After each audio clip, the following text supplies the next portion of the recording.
आज इमरान खान साहब ने कल सेनेट में एक रिपोर्ट पेश हुई है वफाकी हुकूमत की तरफ से, जिसमें यह बताया गया है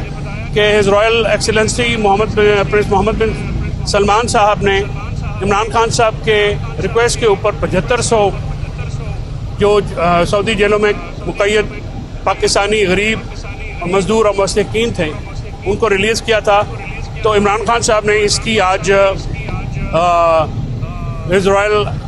हाइनेस मोहम्मद बिन सलमान साहब का ख़ुसूसी शुक्रिया अदा किया, और उन्होंने कहा कि वो तमाम के तमाम लोग जो हैं वो गरीब थे, मुस्तहिक़ीन थे, और मोहम्मद बिन सलमान साहब ने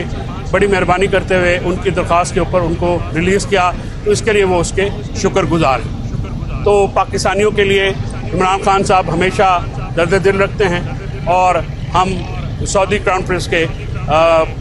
बड़े तहे दिल से मशकूर हैं कि उन्होंने पाकिस्तान के गरीबों का, मज़दूरों का जो है ये इमरान खान साहब की दरख्वास्त के ऊपर ये मामला टेकअप भी किया, कंसिडर किया और उनको रिलीज़ किया।